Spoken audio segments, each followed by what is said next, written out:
Oke, balik lagi sama gue Barka Ibnu. Jadi di di video kali ini tuh gue mau ngebahas yang namanya modif. Jadi gue kemarin itu habis bikin postingan di Instagram, postingan. Jadi gue mau sekarang kan karena banyak milih yang itu.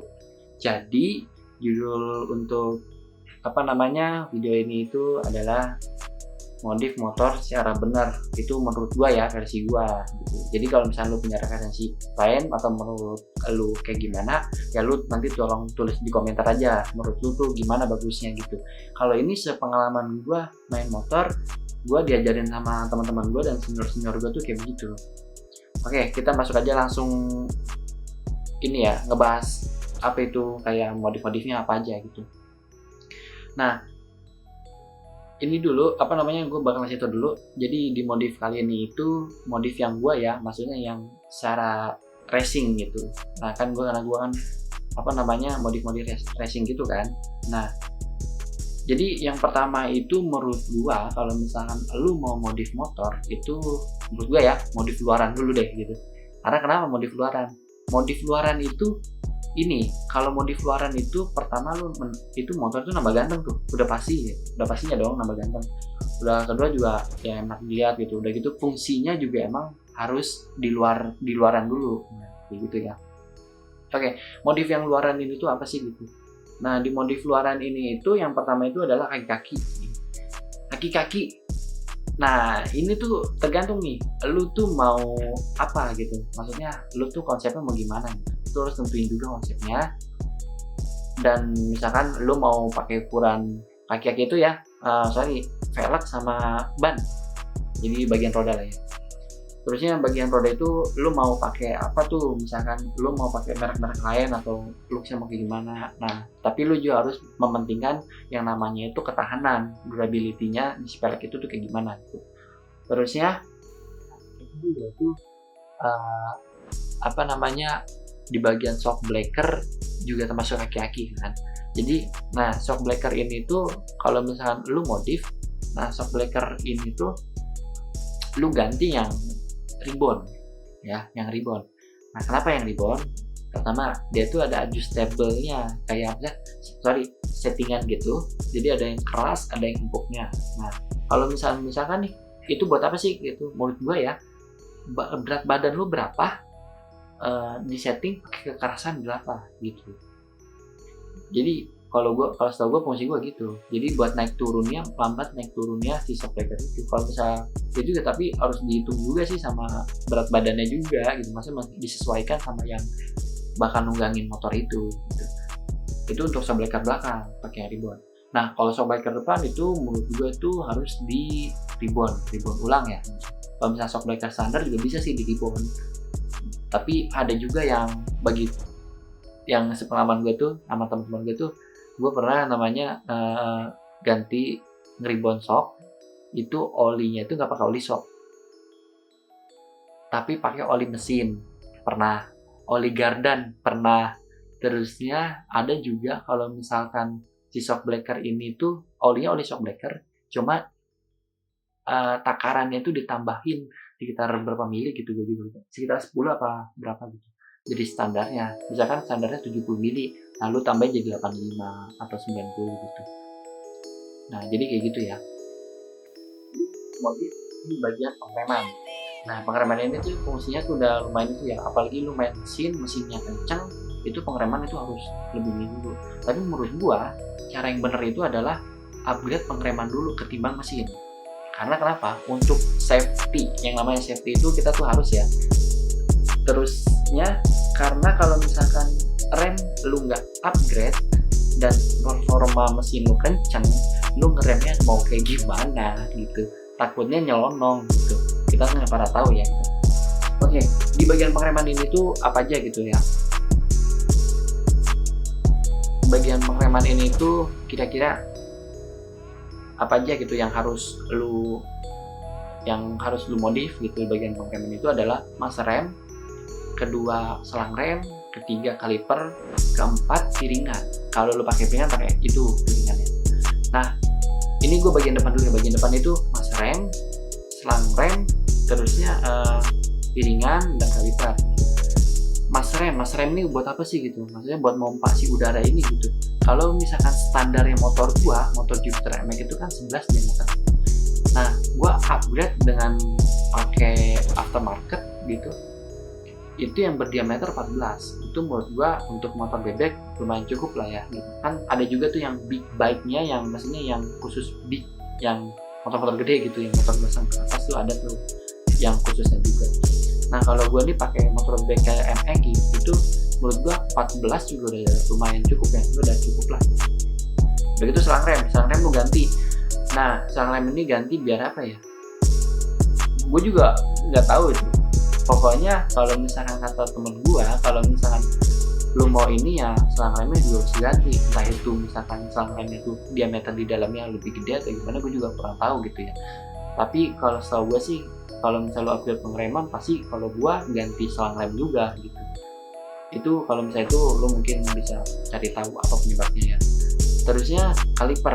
Nah kaliper ini kan kalau misalkan bawaan motor lu satu kaliper, lu mau modif 2 boleh, modif 4 ya, 4 piston yang dorongan itu tuh boleh juga. Nah itu gimana kebutuhan lu lah. Tapi kalau misalkan dari satu, pasti kebanyakan sih naiknya kedua atau gitu ya, lebih naik daripada standarnya. Nah piringan ini tuh lu butuh apa gitu. Kalau misalkan lu mau pengereman yang pakem, yang ini ya gue saranin sih piringannya yang agak gede ya, maksudnya lebih gede daripada standar diameternya. Karena kenapa? Karena piringan lebih gede dari standar itu menurut gue tuh lebih pakem ya kalau misalkan itu ya. Udah gitu juga kalau lu mau beli piringan itu piringannya yang floating ya, yang floating. Nah karena kenapa yang floating itu buat ngeredam namanya panas. Nah kalau misalkan lu pengereman udah bagus segala macam, performa mesin tinggi kan, kalau ngerem lama-lama kan itu kan panas dan bisa tuh udah ngeblong ya. Nah kalau misalkan floating itu mengurangi namanya panas. Itu stabilizer.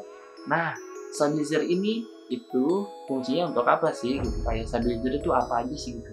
Nah yang gua tahu ini kalau secara gua modif itu stabilizer itu yang harus lu pakai itu stabilizer setir. Udah gitu juga sama stabilizer shock breaker depan, itu harus juga sih gitu, shock breaker depan, stabilizer itu.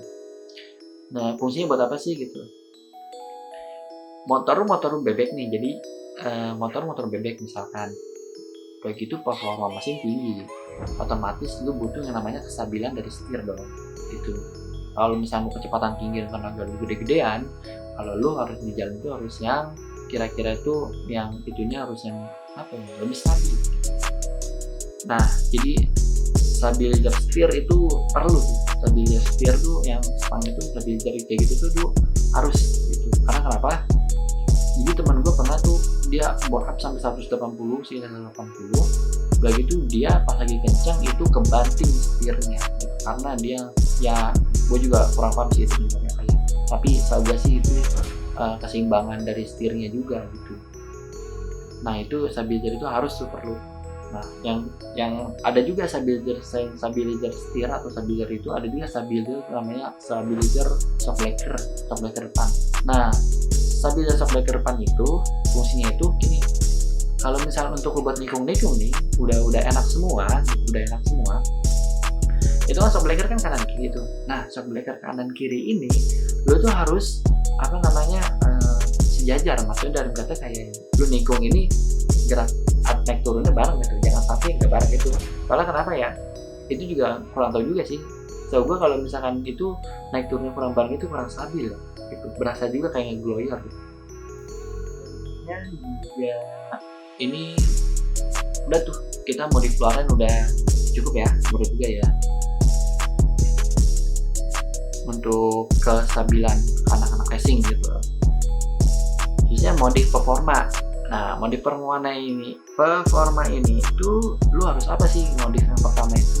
Menurut gua modif yang pertama itu lu mending beli apa ya, pengapian. Nah pengapian itu lu modif, maksudnya yang dibeli lu di bagian pengapian tuh, upgrade di bagian namanya pengapian itu upgrade itu apa sih? Jadi ibaratnya kayak limiter, yang limiter tuh kayak CDI, ECU gitu lah. Nah lu upgrade di bagian situnya. Karena kenapa? Itu kalau misalnya lu performa mesin udah kenceng, mungkin kalau lagi ngegas motor batuk-batuk gitu kena limit gitu. Nah itu pengapian itu di situ. Kalau misalnya saran gua, lu beli CDI atau ECU yang bisa di remap, dan mereka tuh settingannya bisa diubah-ubah nanti sewaktu-waktu. Kalau misalnya settingan motor lu misalnya buat up dari sekian, mau naik lagi sekian, mau naik lagi sekian, naikin sekian, nah kayak gitu lu bisa diubah settingannya. Jadi lu nggak perlu beli yang namanya beli ECU lagi atau ya beli CDI lagi. Saran gua yang ada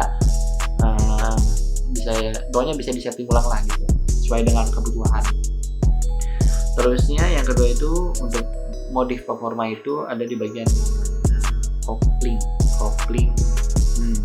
Kopling menurut gue ya, kalau kopling itu kan rumah kopling, terusnya ada kampas, ada plat kopling, plat kopling, sama pair kopling. Nah menurut gue kalau misalnya lu mau ganti pair kopling dulu, pair kopling ya, lu pair kopling gitu. Tapi juga jangan lupa kampas koplingnya lu cek dulu apakah udah aus apa belum gitu. Kalau misalkan atau masih bagus gitu ya, lu paling upgrade di pair koplingnya aja gitu.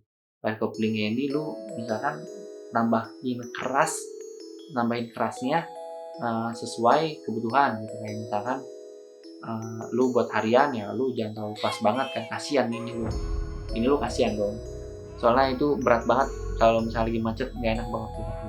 Nah menurut gua kopling itu cari yang ringan, yang biasa cuma ngebaliknya itu cepat. Jadi pas kita tarik ini, pas udah nyampe ujung, kalau misalnya mau nyentak kayak gini, kita ngelepas itu udah ngebaliknya cepat gitu.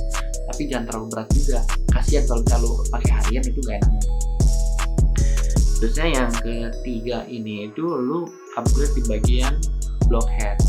Nah di bagian blockhead ini apa sih gitu? Nah di bagian blockhead ini lu modif di bagian blockhead ini tuh lu modif kayak misalkan makan as, terusnya coating polis yang kayak gitu ya, itu harus ganti gitu. Nah kalau itu sih gua nggak bisa jelasin secara detailnya, itu sesuai kebutuhan dulu lah gitu. Itu lu upgrade namanya di bagian karburator atau throttle body. Nah di bagian throttle body, kalau misalnya di throttle body kan ada injektor, ada gitu-gitunya lah ya, diameter si throttle bodinya. Nah lu upgrade di situnya, upgrade di bagian throttle body sama injektor gitu. Kalau misalnya kalau misalnya ini gua saranin pakainya itu PE atau PWK, itu sesuai kebutuhan lu gitu. Kalau misalnya mau murmer ya PE aja gitu, PE yang harganya itu sih yang sesuai bisa. Yang penting kalau karbu yang penting settingannya dapatnya enak gitu, jangan yang susah disetting gitu, jadi cepat error. Kalau bisa beli yang ori ya. Terusnya yang terakhir itu di bagian bor cylinder bor itu apa ya, blok seher. Nah lu kalau misalkan udah naik performa tinggi itu lu harus edit bagian blok seher itu. Biasanya itu udah disebut namanya bore up ya, udah disebut bore up. Nah kalau bore up ini lu tergantung kebutuhan lu, untuk tinggi kencang. Nah saran gue sih beli seher itu yang forged. Jadi kan seher itu kan ada casing namanya forged. Nah lo beli seher itu yang bahannya tuh forged, karena bagian seher forged itu bagusnya dia tuh tahan. Jadi gitu, jadi si partikel di bagian bahan-bahan si sehernya itu lebih rapat gitu. Jadi jarang tuh yang namanya seher pecah atau kalau forget. Nah tapi juga lu harus seimbangin sama yang namanya itu dom itu kalau temen gue nyebutnya itu seher jenong. Nah dom itu kalau misalnya nggak tahu tuh seher yang naik turun begini, yang ada jenongannya gitu. Jadi kalau seher yang jenongan itu lu harus kebutuhan itu. Kalau misalnya lu pakai yang standar, kompresinya jangan terlalu tinggi gitu. Kalau misalkan kalau lu mau dipakai harian, kompresinya jangan terlalu tinggi. Kalau misalkan lu mau buat balap atau ini ya lu sesuai kebutuhan lu gitu, mau pakai 12 gitu. Tapi kalau menurut gua pakai, rasio kompresi 11 bukan 11,5 itu udah lumayan cukup sih ya, 11,5 tuh kalau buat harian gitu. Menurut gua 11 itu udah oke lah, nggak begitu ini banget, maksudnya nggak terlalu keras-keras banget gitu, kompresi nggak terlalu padat banget. Kalau misalnya lu buat balap itu bisa sampai 12 ke atas tuh, 12 ke atas kita pakai 13 juga ada yang pernah ya. Jadi lu, nah kalau misalkan itu terakhir itu bagian bor atau block seher. Nah ini tuh penting banget nih kalau misalkan lu mau main motor gitu ya. Tadi ada yang namanya knalpot tuh, itu harus ganti kalau misalkan lo mau upgrade di performa tuh harus ganti knalpot ya, knalpot racing yang diameter lebih gede dan silincernya juga ya yang full saringan atau saringan setengah itu sesuai kebutuhan gitu ya. Menurut gua itu ganti leheran gitu, dan itu juga disesuaikan sama spek motor itu sendiri. Oke, sekian dari gua, terima kasih gitu. Kurang lebihnya mohon maaf kalau misalnya ini tinggal diskusikan di kolom komentar. Thank you yang udah nonton sampai habis. Jangan lupa like, comment, dan subscribe. Sekian dari gua.